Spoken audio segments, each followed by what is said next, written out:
BBC বাংলার অধিবেশন প্রবাহতে আপনাদের স্বাগত। আজ আপনাদের সাথে লন্ডন স্টুডিও থেকে আছি মানসী বড়ুয়া। আবারও মধ্যপ্রাচ্যে ভয়াবহ তৃতীয় বিশ্বযুদ্ধ শুরু হয়ে গেছে। দখলদার ইসরায়েলি বাহিনী এবং মার্কিন যুক্তরাষ্ট্রকে কোনোভাবেই ছাড় দিচ্ছে না ইরানের ইসলামী বিপ্লবী গার্ড বাহিনীর সদস্যরা। নতুন করে মধ্যপ্রাচ্যে আবারও এক এক করে হামলা চালাতে শুরু করেছে ইরান। সংযুক্ত আরব আমিরাতকে ধসিয়ে দিচ্ছে ইরানের ইসলামী বিপ্লবী গার্ড বাহিনীর সদস্যরা। আর এরই মাঝে আমাদের হাতে এসে পৌঁছেছে যুদ্ধের সর্বশেষ গুরুত্বপূর্ণ সবথেকে তাজা আপডেট সংবাদ আপনাদের জানিয়ে দিব। প্রথমে জানাবো, আরব আমিরাতে ড্রোন এবং ক্ষেপণাস্ত্র ছুড়ল ইরান। সংযুক্ত আরব আমিরাতকে লক্ষ্য করে নতুন করে ইরান আবারও ক্ষেপণাস্ত্র ও ড্রোন ছুড়েছে। ফলে এই আঘাতে দেশটিতে ৩ জন আহত হয়েছে। আজ ইরান থেকে এই হামলা চালানো হয়। আমিরাতের প্রতিরক্ষা মন্ত্রণালয় তথ্য নিশ্চিত করেছে। এপি নিউজের এক প্রতিবেদন থেকে এই তথ্য জানা গেছে। এরপর জানাবো, সিআইএর প্রতিবেদন অবরোধ সত্ত্বেও আরও কয়েক মাস টিকে থাকতে সক্ষম ইরান। হরমুজ প্রণালীতে যুক্তরাষ্ট্রের নৌ অবরোধ সত্ত্বেও ৩ থেকে ৪ মাস টিকে থাকতে পারবে ইরান। এরপর গভীর অর্থনৈতিক সংকটের সম্মুখীন হতে পারে দেশটি। এই সপ্তাহে মার্কিন প্রশাসনের কর্মকর্তাদের কাছে জমা দেওয়া গোয়েন্দা প্রতিবেদনে উঠে এসেছে এমন তথ্য। বিষয়টির সঙ্গে সংশ্লিষ্ট ৪ জন কর্মকর্তার বরাত দিয়ে কথা জানিয়েছে দ্য ওয়াশিংটন পোস্ট। ওই প্রতিবেদনটি তেহরানের উপর মার্কিন সামরিক ও অর্থনৈতিক চাপের কার্যকারিতা সম্পর্কে প্রেসিডেন্ট ডোনাল্ড ট্রাম্পের দাবি নিয়ে নতুন প্রশ্ন উত্থাপন করা হয়েছে। এদিকে হরমুজ সংকটের ধাক্কা সৌদি বাজেটে ২০১৮ সালের পর সর্বোচ্চ ঘাটতি। হরমুজ প্রণালী বন্ধ হয়ে যাওয়ার প্রভাব মোকাবেলা এবং আগাম ব্যয় বৃদ্ধি পাওয়ায় ২০২৬ সালের প্রথম প্রান্তিকে সৌদি আরব ১২৫.৭ বিলিয়ন রিয়াল প্রায় ৩৩.৫ বিলিয়ন ডলার বাজেট ঘাটতির মুখে পড়েছে, যা ২০১৮ সালে এই দেশটির সর্বোচ্চ ঘাটতি। একই সঙ্গে এটি গত বছরের একই সময়ের তুলনায় প্রায় দ্বিগুণ। এবারে জানাবো, ভারতের পশ্চিমবঙ্গের মুখ্যমন্ত্রী হলেন শুভেন্দু অধিকারী। পশ্চিমবঙ্গের নতুন মুখ্যমন্ত্রী হিসেবে শুভেন্দু অধিকারীর নাম আনুষ্ঠানিকভাবে ঘোষণা করা হয়েছে। কেন্দ্রীয় স্বরাষ্ট্রমন্ত্রী অমিত শাহ নির্বাচনের ফল প্রকাশের পর থেকেই বিজেপির শিবিরের মুখ্যমন্ত্রীর পদে শুভেন্দুকেই সবচেয়ে বেশি শক্তিশালী দাবিদার হিসেবে দেখা হচ্ছিল। অবশেষে শুভেন্দুর নামই ঘোষণা করেছে কুখ্যাত সন্ত্রাসী নরেন্দ্র মোদীর দল। এবং সর্বশেষ জানাবো, বাংলাদেশ খেলাফতে মজলিসের মহাসচিব বললেন, অন্যের মাথায় কাঁঠাল ভেঙে খেতে আনন্দ পায় বিএনপি।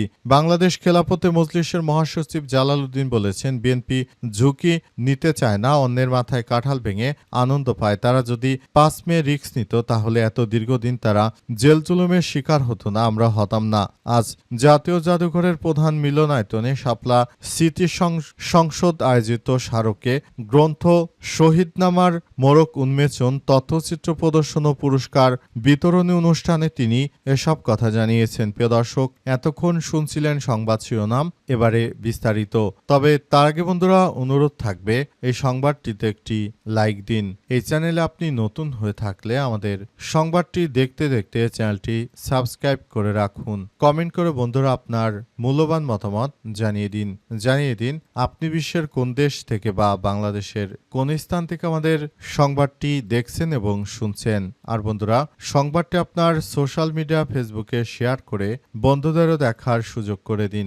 গাজা যুদ্ধে আপনি যদি নিরীহ ফিলিস্তিনিদের ভালোবেসে থাকেন, কমেন্টে ইয়েস লিখে পুরো বিশ্বকে আমাদের এই তাজা আপডেট সংবাদটি দেখার সুযোগ করে দিন। এবারে বিস্তারিত।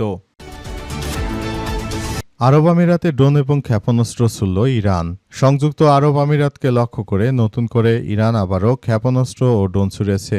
এর ফলে এই আঘাতে দেশটিতে ৩ জন গুরুতরভাবে আহত হয়েছে। আজ শুক্রবার ইরান থেকে এই হামলা চালানো হয়। আমিরাতের প্রতিরক্ষা মন্ত্রণালয় তথ্য জানিয়েছে। এপি নিউজের এক প্রতিবেদনে তথ্য নিশ্চিত করা হয়েছে।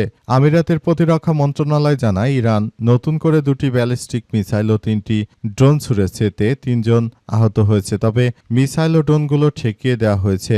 মিসাইল ও ড্রোনের ধ্বংসবশেষ পড়ে 3 জন গুরুতরভাবে আহত হয়েছে বলে জানা গেছে। মন্ত্রণালয় আরও জানিয়েছে, যুদ্ধ শুরুর পর এখন পর্যন্ত ইরানের ছোড়া 551টি ব্যালিস্টিক মিসাইল, 29টি ক্রুজ মিসাইল এবং 2263টি ড্রোন প্রতিহত করা হয়েছে। এদিকে উপকূলীয় এলাকাগুলোতে হামলা হলেও আমিরাতের মূল ভূখণ্ডে এখনও কোনো ধরনের মিসাইল বা ড্রোন হামলার ঘটনা ঘটেনি বলে জানা গেছে। অর্থাৎ সংযুক্ত আরব আমিরাতকে নতুন করে শিক্ষা দিচ্ছে ইরানের ইসলামী বিপ্লবী গার্ড বাহিনীর সদস্যরা। মার্কিন যুক্তরাষ্ট্র এবং দখলদারদের পাশাপাশি এই মুসলিম দেশটি এই রাষ্ট্রটিকে একদম ধ্বংসস্তূপে পরিণত করা হচ্ছে।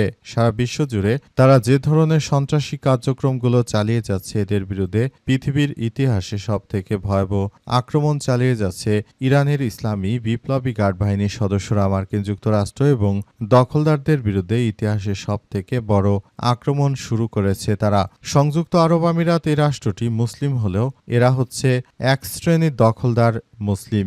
এই দখলদারদের কাজ হচ্ছে তারা ইসরায়েল এবং যুক্তরাষ্ট্রের সঙ্গে তারা মিলে নতুন করে ইরানের বিরুদ্ধে সন্ত্রাসী কার্যক্রম চালিয়ে যেতে চেয়েছিল, তাই এদের বিরুদ্ধে আসলে এই ধরনের কার্যক্রমগুলো চালানো হচ্ছে।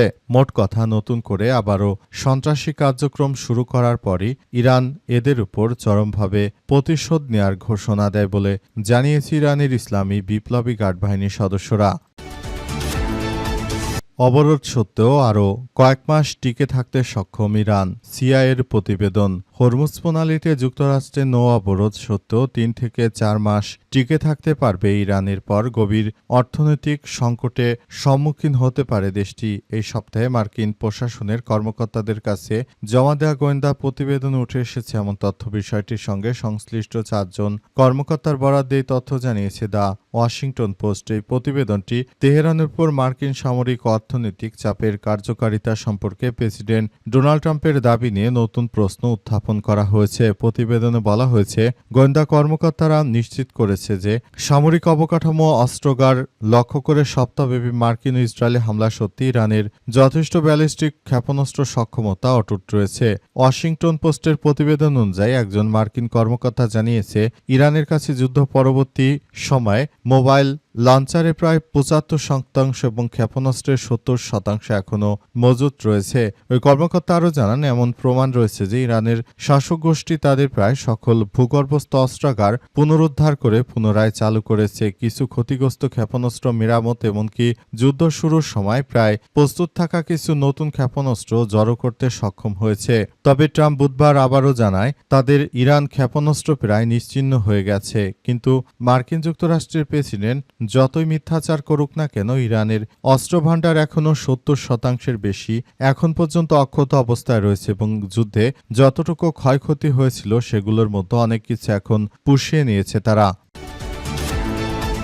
হরমুজ সংকটে ধাক্কা সৌদি বাজেটে 2018 সালের পর সর্বোচ্চ ঘাটতি। হরমুজ প্রণালী বন্ধ থাকার কারণে সৌদি আরবের অর্থনীতিতে ব্যাপক ধাক্কা লেগেছে। সৌদি আরব 2018 সালের পর থেকে তাদের জিডিপি শুধু বৃদ্ধি পেয়েছিল, কিন্তু এবারই আসলে হরমুজ প্রণালী আটকে দেওয়ার পর তাদের জিডিপি ঋণাত্মকের দিকে চলে যাচ্ছে বলে সৌদি আরবের অর্থ মন্ত্রণালয়ের বরাদ্দে নিশ্চিত করা হয়েছে। সেখানে আরও বলা হয়েছে যে সৌদি আরব চায় একটি সুন্দর পরিবেশে তারা রাষ্ট্র পরিচালনা করতে, সেজন্য তারা সব ধরনের কার্যক্রম পরিস্থিতি হাতে নিয়েছে। কিন্তু শেষ পর্যন্ত দেখা গেল যে পরিস্থিতি সবার জন্য খুবই খারাপ আকার ধারণ করেছে এবং সবার জন্য আসলে পুরো পরিস্থিতি একরকম ধ্বংসস্তূপে পরিণত হচ্ছে। পরিস্থিতি যতই জটিল আকার ধারণ করুক না কেন, দখলদারদের বিরুদ্ধে ইতিহাসের সবথেকে ভয়াবহ কার্যক্রম চালিয়ে যাওয়া হচ্ছে বলে জানানো হয়েছে এবং পুরোপুরি মধ্যপ্রাচ্য জুড়ে মার্কিন যুক্তরাষ্ট্র এবং দখলদার ইসরায়েলি বাহিনীর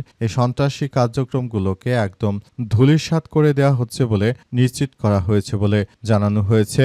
এই পরিস্থিতিতে সবাইকে এখনই এগিয়ে যেতে হবে বলে এমন তথ্য জানা গেছে এবং সবকিছুর জন্য মার্কিন যুক্তরাষ্ট্র দখলদার ইসরায়েলি বাহিনীকে ধ্বংসস্তূপে পরিণত করার ব্যাপারে সৌদি আরবও এখন অনেক বেশি আগ্রহী, কারণ তারা জানিয়েছে যে মার্কিন যুক্তরাষ্ট্র মূলত এই সন্ত্রাসী কার্যক্রমগুলো চালিয়ে পুরো মধ্যপ্রাচ্য জুড়ে আবারও ভয়াবহ কার্যক্রম শুরু হচ্ছে এবং দখলদাররা আসলে যে কোনো প্রক্রিয়ার মধ্য দেয়া হলেও তারা এই সমস্যাগুলো মোকাবেলা করে ভয়াবহ পরিস্থিতি থেকে সারা বিশ্বকে তারা বাঁচাতে চায়।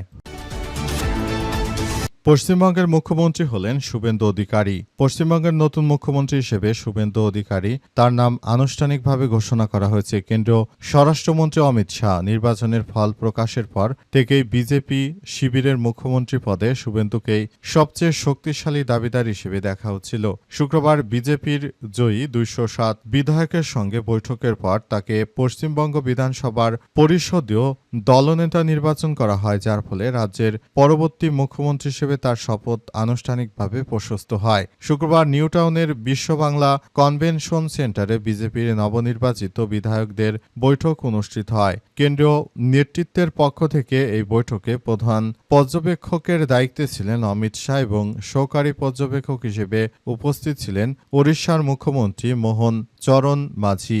বৈঠক শেষে শাহ জানান যে পরিষদীয় দলনেতা নির্বাচনের জন্য 8টি প্রস্তাব জমা পড়েছিল।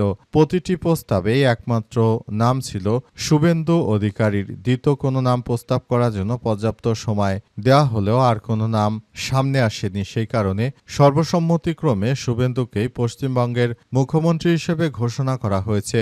আজ কলকাতা ব্রিগেড প্যারেড গ্রাউন্ডে নতুন সরকারের শপথ গ্রহণ অনুষ্ঠান হওয়ার কথা রয়েছে। পরিষদীয় দলনেতা নির্বাচিত হওয়ার পর শুভেন্দু অধিকারী বিধায়কদের সমর্থনপত্র নিয়ে রাজ্যপাল আর.এন.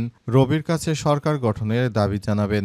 যদিও রাজনৈতিক মহলে মুখ্যমন্ত্রীর পদ নিয়ে নানা আলোচনা ছিল, বিজেপির অন্দরে শুভেন্দুকেই নিয়ে আস্থা ছিল সবচেয়ে বেশি। এর পেছনে অন্যতম কারণ তিনি টানা 2বার রাজ্যের বিদায়ী মুখ্যমন্ত্রী মমতা বন্দ্যোপাধ্যায়কে সরাসরি নির্বাচনী লড়াইয়ে পরাজিত করেছেন। 2021 সালের বিধানসভা নির্বাচনে নন্দীগ্রামে মমতার বিরুদ্ধে লড়ে 1956 ভোটে জয়ী হয়েছিলেন শুভেন্দু। সেই জয়ের পর এবার তিনি শুধু নন্দীগ্রামেই নয় বরং ভবানীপুর থেকেও প্রতিদ্বন্দ্বিতা করেছেন। মমতার শক্ত ঘাঁটি হিসেবে পরিচিত ভবানীপুরেও তিনি জয় ছিনিয়ে নিয়েছেন। সেখানে 15,000-এর বেশি ভোটে মমতাকে পরাজিত করেন। ফলে রাজনৈতিকভাবে শুভেন্দুর উত্থান বিজেপির কাছে পশ্চিমবঙ্গের নেতৃত্বের জন্য স্বাভাবিক পছন্দ হয়ে উঠেছে। যদিও শুভেন্দু অধিকারী একজন জোকার।